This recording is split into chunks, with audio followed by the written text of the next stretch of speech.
In the early 1890s, they started to kick around the idea of having a cemetery in the southern suburbs, and they picked on the area around Sutherland, which had rail transport which arrived in 1885. The cemetery was basically on the heights above the Woronora River.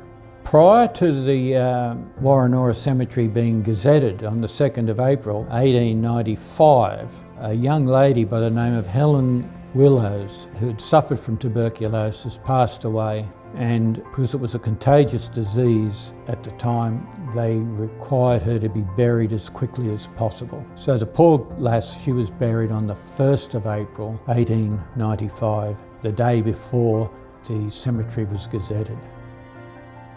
People buried in the cemetery in the first years tended to be young people. We don't sort of realise these days about the infantile mortality and young people dying. 37.5% of the people buried in the cemetery in the first 10 years were under the age of 10.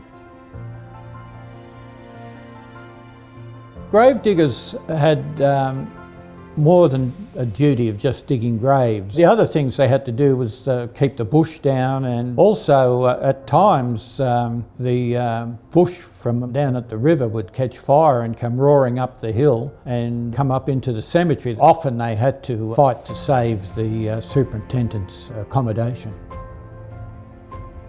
In the 30s depression, a lot of people were unemployed, and young people were as well.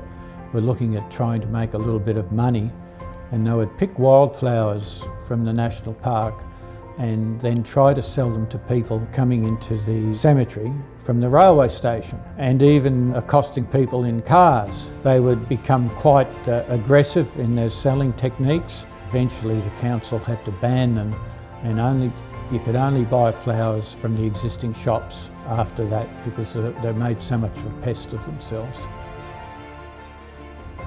Woronora Crematorium was built following a sort of growing acceptance in the New South Wales community for cremation. But it also came about because Woronora Crematorium was seen as a way to free up space in the cemetery. The location of Woronora Crematorium was considered to be a great way to show people what is possible with disposal of human remains.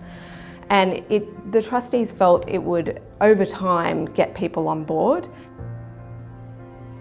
The crematorium was constructed and opened in 1934. It was a big event, and many people attended the opening. And some of the words they used were it was the most elaborate in the Southern Hemisphere.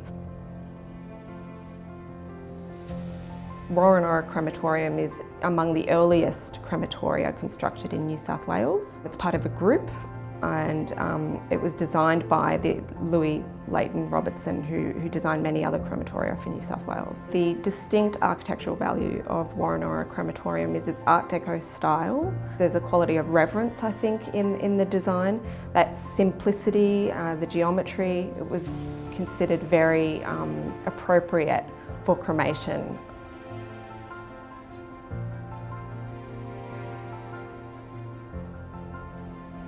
The gardens at Woronora Crematorium are quite significant because they've largely survived intact.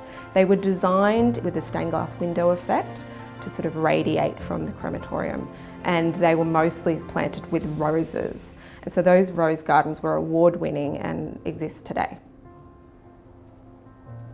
In the 1940s, the Cemetery Trust did a survey of the land that they had available, and were worried about the growing population and the need for more space. One way of saving space was to use the lawn cemetery, where you don't have the masonry monument on the surface, and you can put the graves a little bit closer together.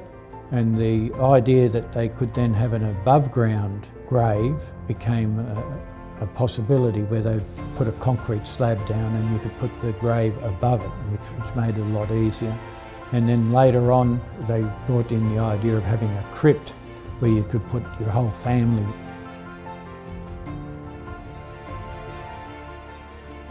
Woronora Cemetery has developed over the years. Trust has done a magnificent job in bringing this area into a peaceful garden-like area. They have a garden-like beauty, especially with the planting of trees and avenues. The cemetery now has become a park, and people now use it. They walk their dogs, they ride their bikes, they go walking in there, they go jogging in there. It has become part of the community, and it's a very peaceful place.